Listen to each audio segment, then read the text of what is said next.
Here, ons kyk op na U. Dis op U wat ons hoop rig. Here, ons het vir U kom vertel hoe dankbaar ons is, dat U ons in die donker kom haal het. Ons is bly daaroor. Here, ons besef dat ons U nodig het, en dat U die werk moet voortsit, dat ons sonder U nie 'n tree kan gaan nie. Ek bid dat U ons sal help om ons krag en ons sterkte by U te soek, om op hierdie pad van vernuwing te volhard, dat U die werk in ons sal voltooi, dat U ons volledig nuwe mense sal maak, dat ons met krag getuies sal wees deur ons woorde en ons dade. Dis ons gebed ook vanmôre in Jesus naam. Amen. Geliefdes, genade vir julle en vrede van God ons Vader en van Jesus Christus ons Here. Ek wil hê dat ons hierdie lied sal sing, maar terwyl ons dit sing, die eerste keer sing ons om die tweede keer, dan kyk jy bietjie langsam rondom jou, en as jy nie by iemand kan bykom nie, dan waai jy net vir iemand en sê vir mekaar, ons is die kinders van die Here, ek is dankbaar oor wat die Here vir my gedoen het, maar ons is saam sy kerk, en ons kom sê, ek aanvaar jou, ons is deel van mekaar, en ons bid, dat elkeen van ons so vernuwe sal word, dat die wêreld ons sal sien, en sal begeer om dit wat die Here vir my gegee het, ook self te hê. Sodat ek net vir myself sal bid nie, en sê ek bid dat ons almal so vernuwe sal word. So kom ons sing hom, die eerste keer en die tweede keer as jy rondkyk, jy ken nie woorde uit jou kop uit nie, dan luister jy maar net, en baie net vir mekaar en sê, steek met mekaar die hand uit en sê, ek aanvaar jou met die liefde van die Here. Ons is saam broers en susters in die geloof.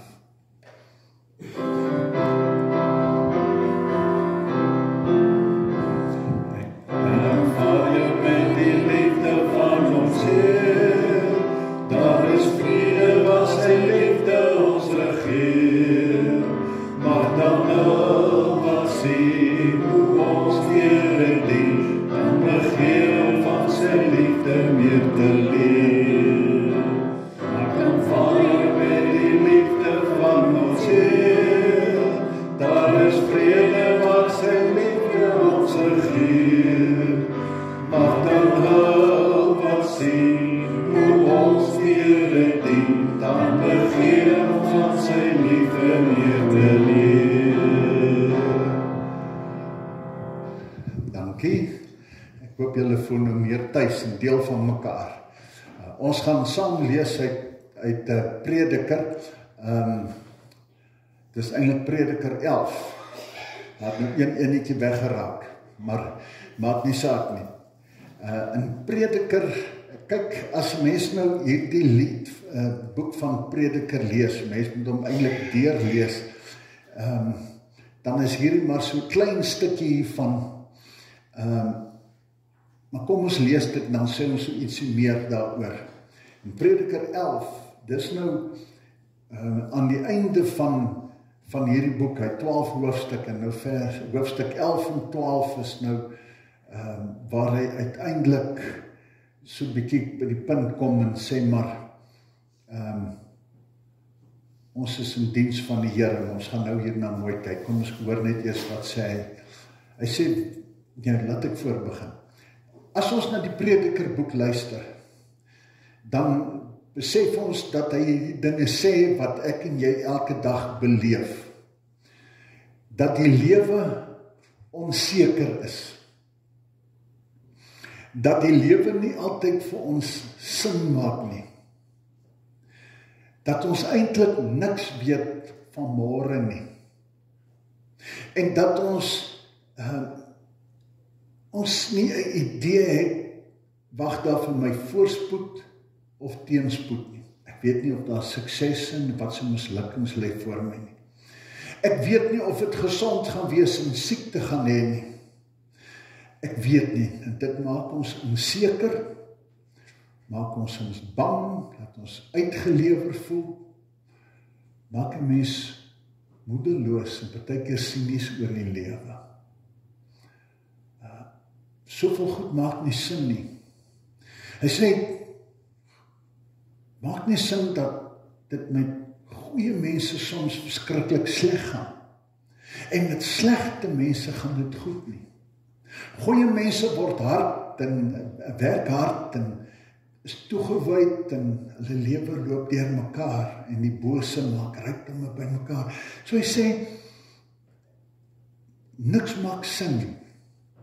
Ek het dan baie goed gejaag en gewonder. Jy maak by mekaar, jy werk hard. En dan gaan jy dood en ouens wat nou vir gewerk het nie, vat die goed en hulle gaan daarmee oploop. Of jy werk hard en op een of ander manier dan word daar beslag gelê op jou goed. Dit maak nie sin nie. En so hoor ons hierdie amper negatiewe siniese ou dan hier en daar, dan is dit dan so 'n bietjie ligpuntjie. Maar die eerste paar hoofstukke, of al die eerste 10 hoofstukke, so, dis chaos. Maak niks sin nie. En in hierdie wêreld moet ek myself nou kom kry na hand af. En nou is die vraag, hoe gaan ek en jy as gelowiges na die lewe kyk? Want gelowiges kyk mos anders na die lewe. As gelowiges is ons bewus van ons swakhede en ons beperkings. Maar terselfdertyd is ons ook bewus daarvan dat God groter is as al ons beperkings, dat hy die almagtige is wat oor dit alles heers. So as gelowiges moet ons iets van die goddelike kom soek. Want in dit alles moet daar sin wees. So hoe kyk ons as gelowiges na hierdie goed? Nou, kom ons lees dan nou net hier in hierdie paar verse in die begin van die laaste 2 hoofstukke waar hy so bietjie na die positiewe kom soek. Hy sê, werp jou brood op die water, eendag kry jy dit terug. Hou jou besittings op 7, selfs op 8 plekke, want jy weet nie wat teëspoed oor die land kan kom nie.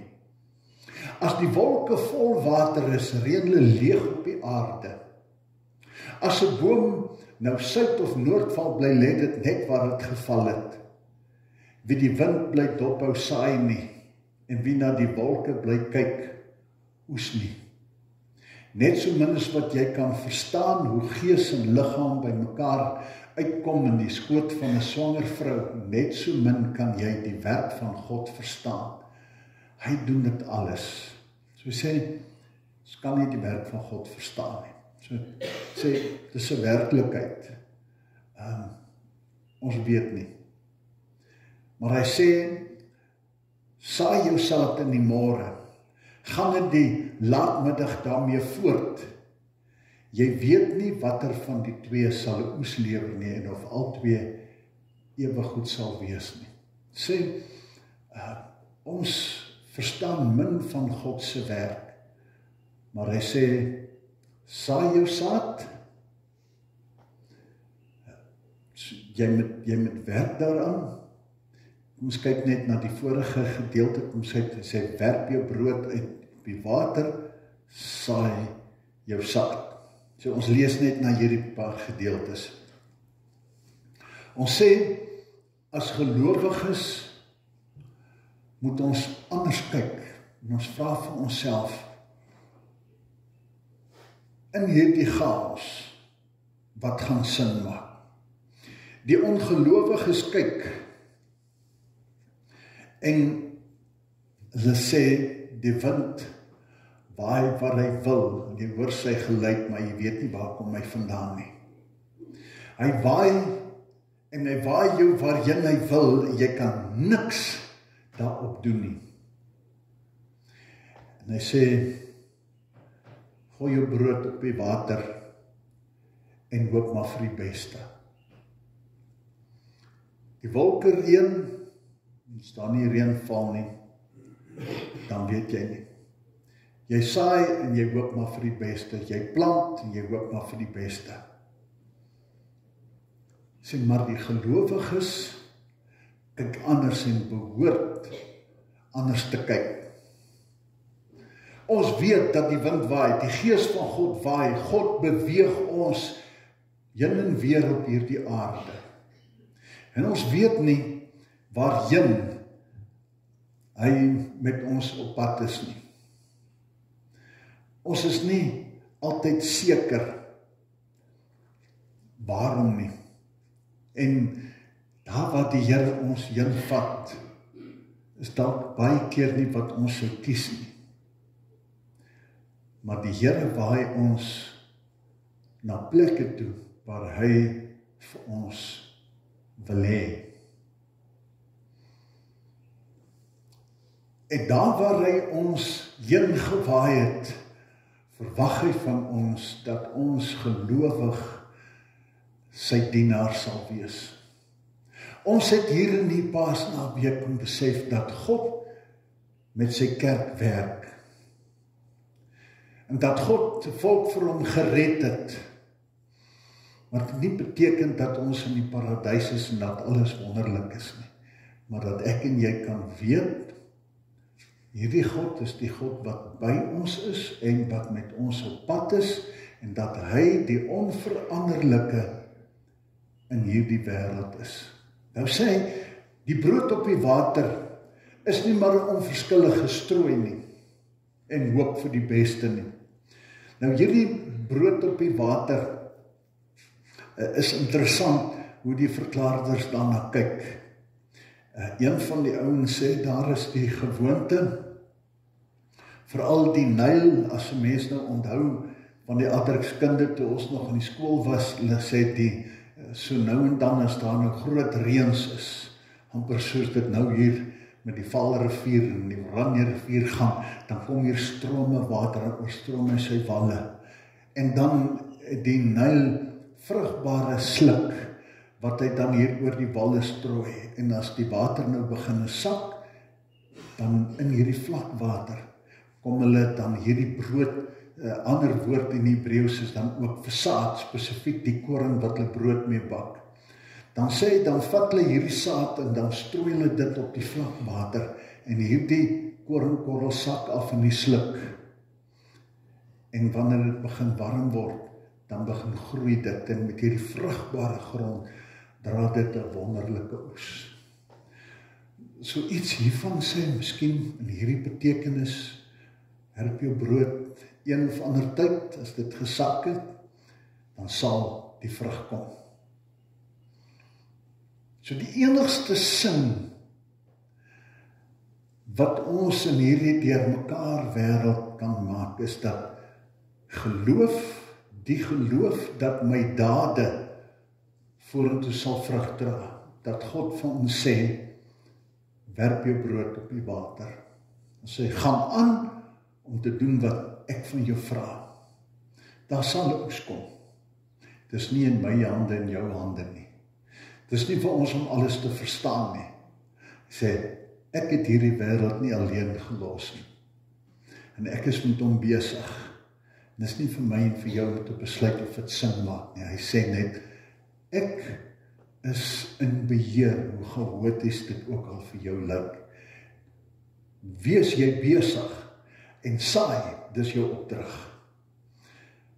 Ons moet leef in die geloof dat God in my onsekerheid die vastigheid is en dat sy plan vir my lewe vrugte sal dra, dat hy deur my en deur my gehoorsaamheid sy plan tot uitvoer sal bring.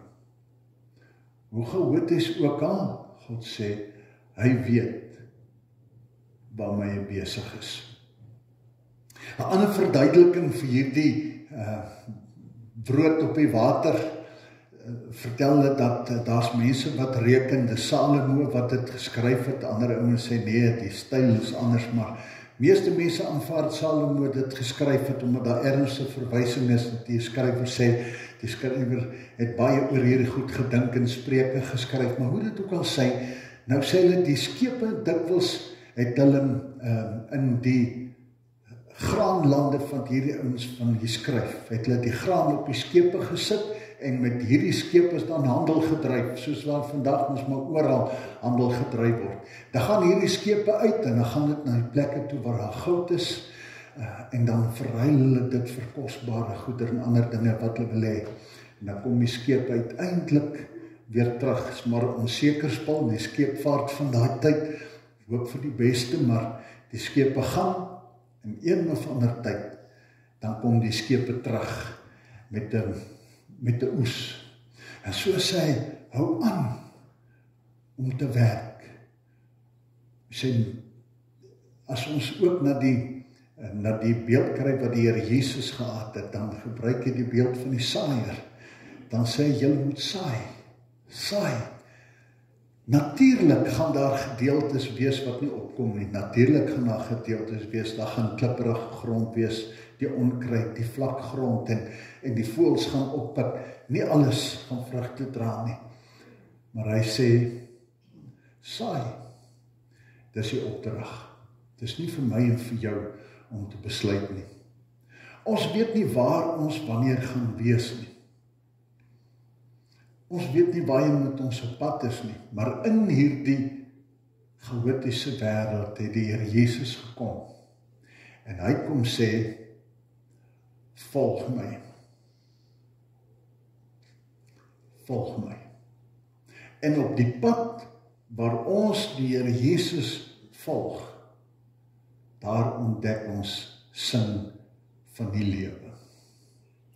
Vir miljoene mense vandag, ongelowiges van hierdie wêreld, vir hulle is dit malligheid om te dink dat ek my hele lewe nou, my toekoms en my ewigheid in die hande kan sit van 'n man wat 2000 jaar gelede aan hout vasgekap is, klomp dinge verkondig het, en van wie hulle sê dat hy die dood het opgestaan en dat hy die hoop van die wêreld is.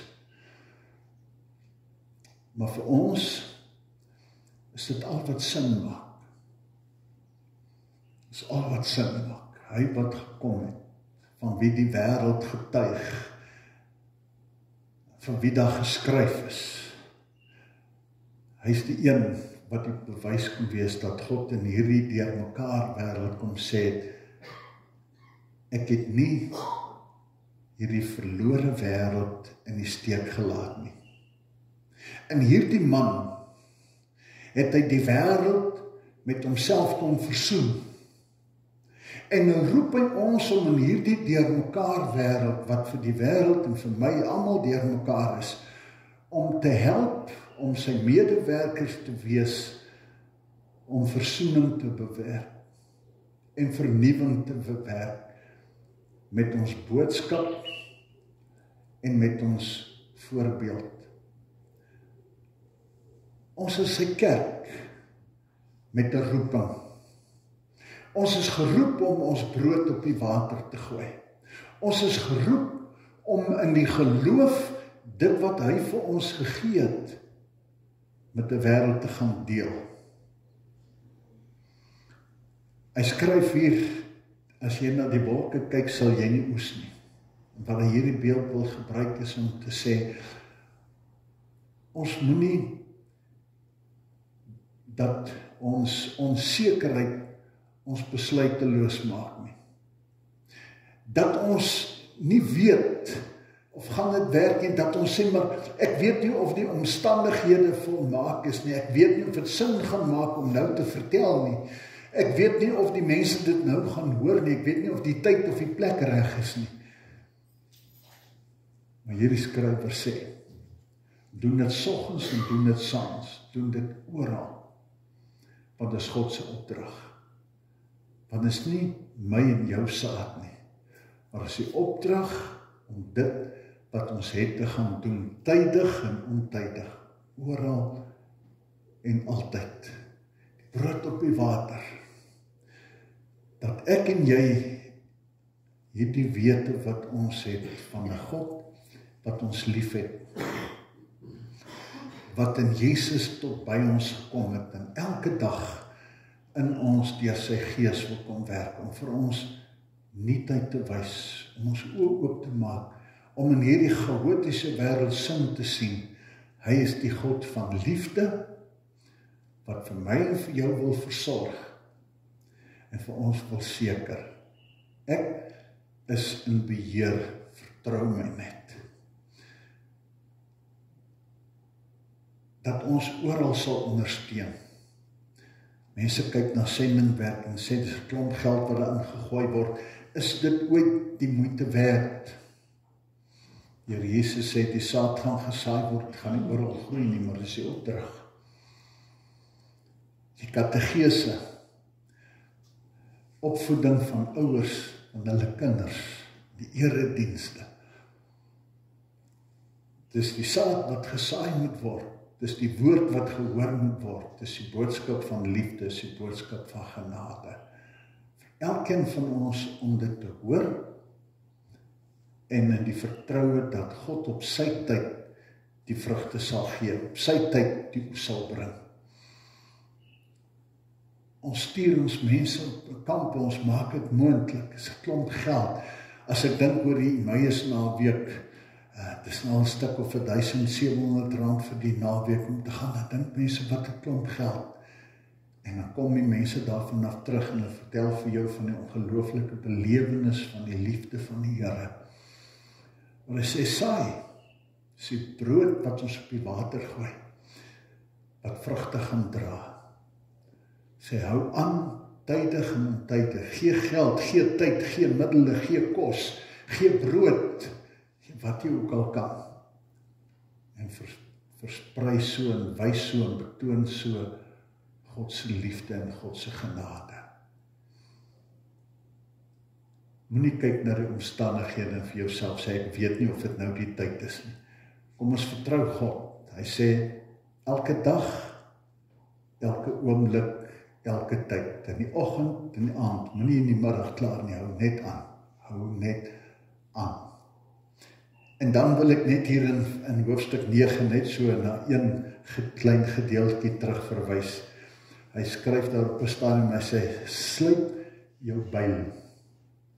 Hy sê, gebruik jou verstand en bekom wysheid.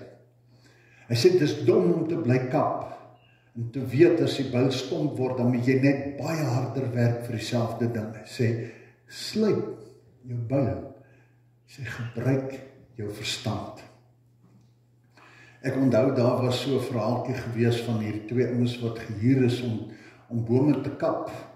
In die tyd toe, voor al hierdie boswerkers, en toe die ouens nog maar met byle die bome afgekap het in die woude. En die twee ouens is in diens geneem teen 'n sekere hoeveelheid bome per dag regverdig aan jou werk. En die een ou het aan die eind van die dag 20 bome gehad, en die ander ou 30. En toe sê hulle vir hom met 20, maar jy maak nie vir ons wins nie. Toe sê hy, maar ek het die hele dag gekap, ek verstaan dit nie. Hierdie ander ou het kort gerus. Toe vra hulle vir hom, wat is die geheim? Toe sê hy, want elke keer as ek gerus het, dan het ek gesit en die byl skerp gemaak. Soos ek opstaan, dan kap ek elke keer dwars deur die dag, want dit is vlamskerp byl. So wil die Here vir ons sê, gebruik jou verstand, en sorg dat jy as 'n werker van die Here vlamskerp is en effektief kan wees. Daar's 'n klomp goed in ons leer uit die woord van die Here, die wysheid en die skerpmaak van die byl. Die Here wil vir ons sê, as ons sy woord lees, dan hoor ons hoe hy ons leer, wat ons moet doen, en hoe ons effektief is. Hy leer vir ons, dit is nie uit jou eie krag uit nie, moenie moedeloos raak oor jouself en jouself twyfel nie. Gaan met blymoedigheid en gaan met die oortuiging, ek saai net. God sal dit groei. Dit is God se werk. Ken God se voorskrifte en God se beloftes en gaan deel die beloftes. Dis die goed wat mense opgewonde maak. Vertel vir hulle die goed en wys vir hulle die goed. Wys hoe hulle goeie waardes die verskil kan maak. besef die krag van God se liefde. En dit gee moed, dit gryp mense aan om te kan sien, as jy vir die Here lewe, om te sien dis die moeite werd, om as voorbeeld vir iemand aan te dien, om hulle aan te moedig. Gaan leer, kry toerusting. As 'n mens met 'n boek gaan lees, Rick Warren het 'n boek geskryf, Doelgerigte Kerk. En daarin kom skryf hy, daar op die internet, ek sien dit is 'n opsomming wat hy sê, hoe werk 'n mens as kerk om effektief te wees? Sê, ons moet nie net dink omdat ons gelowig is, en storm ons net in en ons dink ons gaan dinge gedoen kry. Ons moet weet hoe om met mense te werk. Ons moet hulle in ag neem. Ons moet weet dat die wet van liefde die groot gebod is. En dat ons nie met, soos Israel, wat die wet gekry het, God vir hulle die wet gegee om hulle te wys hoe om as vry mense in liefde met hom in verbintenis te leef. Maar Israel het nie die wet gebruik om vir mense te wys hoe verlostes leef nie. Maar as 'n voorskrif, hoe hulle na hulle self hoogmoedig gekyk het, kyk hoe goed lyk ons, kyk hoe uitnemend, kyk hoe anders, kyk hoe beter, en die God van liefde dan vergeet het, en dat God in godsdienst 'n swaar las geword het. Sê ek wil vir julle wys van liefde. Liefde is die groot gebod. Ons kry 'n stuk toerusting as ons by die Bybelstudie kom leer by Jakobus, wat met ons hart werk, elke woensdag soos daar by mekaar is, so Jakobus vir ons sê, praat beteken niks. Kom wys vir my. Kom wys vir my. Kom wys dat die Here lewe. Dis die krag, dis die toerusting, dis die wysheid. Gaan doen dit. Want dis waar die krag lê. Die lewe kry sin as ek en jy deel word van God se plan. My lewe kry sin wanneer ek besef, ek is in hierdie gemeente hierin gewaai omdat God my hier wou hê. En as ek hier 'n plek soek waar ek vir die Here kan dien en ek raak daarbey betrokke, dan kry my lewe sin. Dan sien ons die vrug. Dan ervaar ek dat my lewe betekenis het. So baie mense daar buite se lewe is leeg en doelloos, omdat hulle met hulle self besig is, met 'n gejaag na wind om by mekaar te maak en by mekaar te maak, en te bekommer oor môre en oormôre, om te wonder oor sin, en te spartel om verbintenisse te hê, en te sien hoe dat verbintenisse leeg word en verbreek word en stikkend is, terwyl hy vir ons sê, kom na my toe. My las is lig, my juk is sag. Kom na my toe. Ek wil met jou in 'n verbintenis lewe. Ek wil jou versorg en ek wil jou vul en jou lewe betekenis gee. Om in God se diens te staan, deel te word van sy werk, is om te ontdek watter plek ek het en watter sin dit het om te lewe. Prediker 12 vers 13 sê, is 'n slotwoord, julle moet ontzag hê vir God, en julle moet gehoorsaam wees aan sy bevele. Dink oor al hierdie goed en besef, daar's 'n groot God, wat in beheer is van dit alles, en hy sê, as julle gehoorsaam is aan my bevele, ontdek julle my plan vir die wêreld, en word julle deel van hierdie plan, en kom daar sin en vervulling in julle lewe. Ja, die lewe is leeg. Die lewe is sinloos. Die lewe is 'n onsekerheid en vol seer en teleurstellings. Maar as ek God ontdek, besef ek, dis alles die moeite werd, want daar kry ek en jy betekenis. Die wêreld se oë dikwels is ons laag geskat en steur hulle dikwels nie aan ons nie, maar God kom sê vir ons, jy's belangrik, en ek roep jou. Ek roep jou. Word deel as as ek en jy nog op die kantlyn staan, en net kyk na die goed, as ons net 'n toeskouer is, en hierdie groot geveg tussen die, waaroor ons gesing het, van die bose lus, en soek by hom jou krag, want daar's 'n stryd wat gestry word, en ons staan net op die kantlyn, dan is ons nie deel van oorwinning nie, en dan is ons dikwels ook in die verloorkant in ons eie lewe. Hy sê, kom vorentoe, kom gee jouself, laat ek inkom, besit neem, jou deel maak van die oorwinningsmagte. Die lewe kry sin, as ek deel word van God se plan, en deel word van God se werk. Amen. Hemelse Vader, dankie dat ons saam met hierdie prediker oor die lewe kan dink, en besef sonder U is daar geen sin en betekenis nie. Sonder U maak niks sin nie. Maar dankie Here dat U vir ons 'n nuwe pad kom wys het. Dit is ons begeerte, Here, dat ons lewens 'n sin en betekenis sal kry.